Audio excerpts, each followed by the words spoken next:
Boa noite, me chamo Jussiane e eu vim falar sobre floricultura e paisagismo, a prova do segundo bimestre. O roteiro que eu estou utilizando é este. Começando pela ecologia da produção de plantas ornamentais. Como todo mundo sabe, toda vida depende da luz solar. As plantas, elas podem conseguir seu próprio alimento, porque elas fazem fotossíntese. A fotossíntese é o único processo de importância biológica que pode aproveitar a energia solar. O seu significado é síntese da luz. Ela transforma a energia luminosa em energia química. A fotossíntese, ela usa a primeira e a segunda lei da termodinâmica. A primeira lei da termodinâmica, ela diz que na natureza nada se cria, mas sim tudo se transforma. Já a segunda lei da termodinâmica se trata da entropia, onde fala que parte da energia ela é perdida e não está mais disponível. A gente tem que lembrar que o ambiente, a genética e os processos fisiológicos, eles vão afetar diretamente a capacidade da fotossíntese, que seriam os fatores externos, bióticos e abióticos. O ambiente que a planta cresce, ele é de fundamental importância porque a planta ela se adapta a esse ambiente dependendo do ajuste do seu aparelho fotossintético, de modo que a luminosidade do ambiente seja usada da maneira mais eficiente possível. Fotomorfogênese é o comprimento da planta, tecidos e células, alongamento celular. O fato que as plantas respondem aos estímulos luminosos significa que elas são capazes de perceber a luz, ou seja, isso é possível por causa dos fotorreceptores, como o fitocromo, a clorofila e os beta-carotenos. Eles controlam vários processos morfogênicos nas plantas, desde a germinação e o desenvolvimento das plantas até a formação de novas flores e sementes. As plantas necessitam de intensidade luminosa e da qualidade adequada desse comprimento de onda para que essa planta realmente possa utilizar ele em uma boa qualidade, de uma boa maneira. A interceptação de luz depende da organização espacial das folhas, da densidade de cobertura vegetal, da distribuição horizontal e vertical dessas folhas e do ângulo dessas folhas. Tudo isso vai interferir na intercepção da solar que essas folhas vão ter. O fotoperíodo é o comprimento do período luminoso durante um dia. Depende da localização e da estação do ano que a gente tá. Ele é responsável pelas alterações fisiológicas, como a mudança do estágio vegetativo para o reprodutivo. Sinal floral. Em resposta ao estímulo do fotoperiódico, é transmitido ao meristema caulinar, que, quando receptivo, inicia a transição floral. A floração induzida fotoperiodicamente parece estar associada à modificação nos teores da citocinina e gibberelina.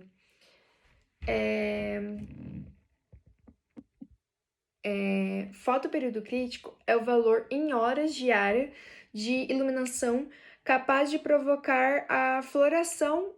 O valor variável e o valor é variável por espécie. Fotoperiodismo é a resposta da planta em relação ao fotoperíodo. O florescimento ele ocorre quando o comprimento do dia é inferior ao determinado do valor do fotoperíodo crítico. Plantas de dia curto são aquelas que florescem quando a duração da noite é igual ou maior à do fotoperíodo crítico. Exemplo é o crisântemo e o bico de papagaio. Ou seja, elas florescem no fim do verão ou no outono ou no inverno, e elas são de menos de 15 horas. Então, se o nosso dia tiver 16 horas de luz, ela não vai florescer. Se ele tiver 15 horas de luz, ela vai começar a florescer. Se ele tiver 14 horas de luz, ela vai florescer. Se ele tiver 13, ela vai. Se ele tiver 12, ela vai. Quanto menos horas de luz ele tiver, mais flores ela vai ter. Plantas de dia longo são aquelas que florescem quando submetidas a períodos escuros inferiores ao fotoperíodo crítico. Um exemplo é o mosquitinho e a brinco de princesa. Então, elas têm que ter mais de 15 horas. Se tiver 14 horas, ela não vai florescer. Se tiver 15, ela vai florescer. Se tiver 16, ela vai. Se tiver 17, ela vai. Quanto mais horas tiver, mais ela vai florescer. Menos luz, mais escuro. São plantas de dias curtos que florescem, plantas de dia longo não florescem, planta neutra tanto faz. Muita luz e pouco escuro, planta de dia curto não floresce, planta de dia longo floresce, planta neutra não importa. Planta de dia longo e curto, ela necessita dos dois fotoperíodos, inicialmente dias longos e depois dias curtos. Exemplos são as suculentas. Plantas de dias curtos e longos necessitam dos dois também. Primeiro dias curtos, depois no início do florescimento, quando ela começar a florescer, ela vai precisar dos dias longos para dar continuidade a esse florescimento. Exemplo, as sardinheiras. Plantas neutras, o seu florescimento independe do comprimento do dia. Elas são insensíveis ao fotoperíodo. Um exemplo é a violeta e a rosa.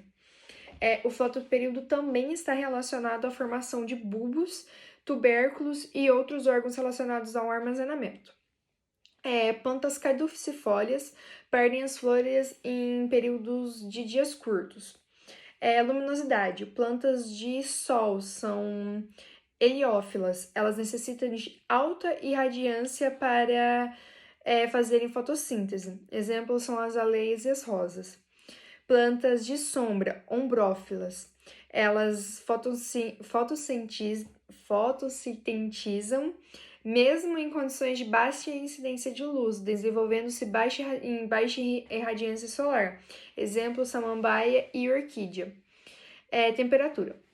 A indução ao florescimento ocorre normalmente dentro da determinada faixa de definição de temperatura. As begônias, anturnos e primaveras. Normalmente o antúrio, ele em 15 graus, abaixo de 15 graus, induz o florescimento. E a primavera, quando está em 15 graus, ele suspende o seu florescimento.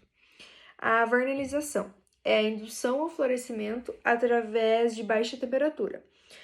Necessita de um período de frio, imediatamente após a juvenilidade, este estímulo é adaptado pelas gemas. Redução do crescimento. Espécies arbustivas como as azaleias, crisântemos e hibiscos também são cultivadas como floríferas em vasos, sendo possível reduzir o poste dessas plantas através de inibidores de crescimento. Agora indo um pouco mais para o lado do paisagismo mesmo.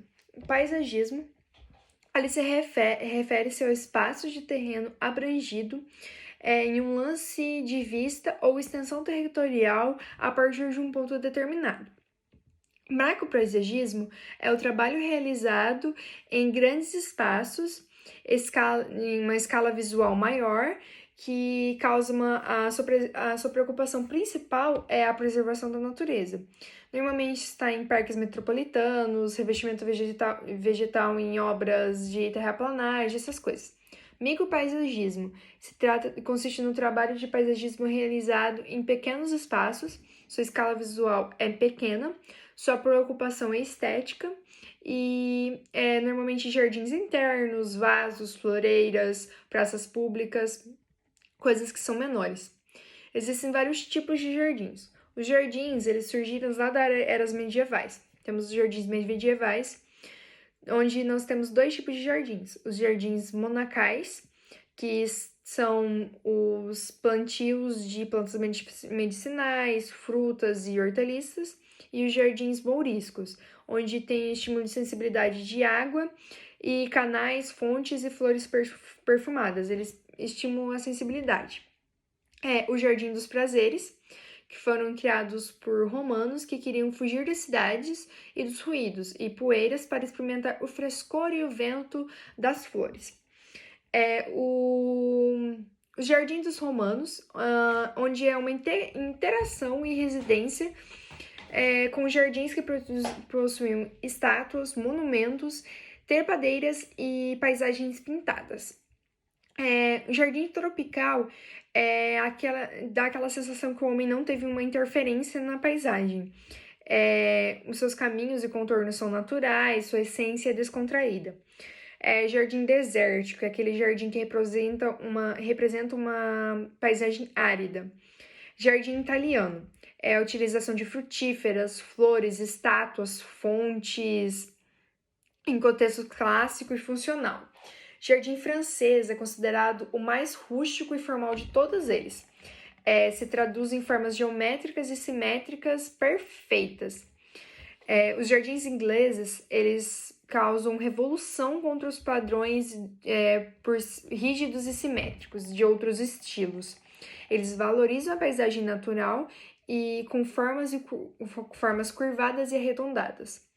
Os jardins japoneses, eles transmitem paz, espiritualidade, sendo que o mais importante é o elemento filosófico, religioso e o simbólico. Jardins indianos, eles são mais associados com as construções, os lagos em formas geométricas, fontes, percursos d'água, plataformas de pedras, espaços livres são extremamente valorizados para eles como área de descanso, meditação e contemplação. Os jardins ecológicos têm aquela preocupação com o aproveitamento da matéria orgânica, a impermeabilização do solo para aproveitamento da água, da chuva, todas essas coisas que são bem ecológicas mesmo, que está bem intrínseco na nossa sociedade de agora.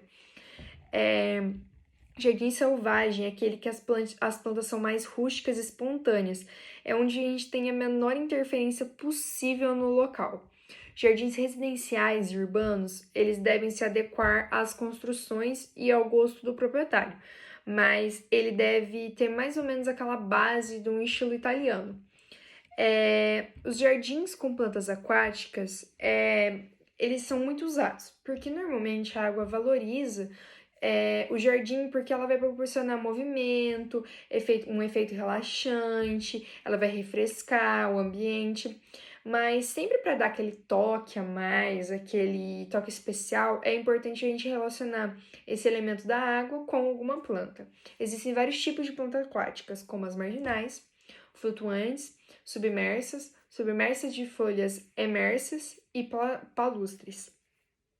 E também tem aqueles jardins que são em praças e parques, que são espaços públicos abertos, normalmente eles são pavimentados e definidos por edificações altas e edificações de alta densidade, circundados por ruas, e ele normalmente ele está ali para proporcionar um convívio social e a prática de diferentes atividades. A gente nunca pode esquecer que para a gente implantar um jardim, qualquer que seja o local, deve ter sempre uma norma, sempre tem uma norma para seguir. São inúmeras normas, inúmeras regras para seguir. Se eu fosse ficar adentrando em cada coisa, daria um vídeo muito grande. Eu quis fazer uma coisa bem rápida para essa prova. Então, eu só realmente adentrei nesses tipos de jardins e um pouco sobre a fotossíntese, mas existem várias norminhas para você construir um jardim e essas coisas. Mas é isso, muito obrigada e até a próxima.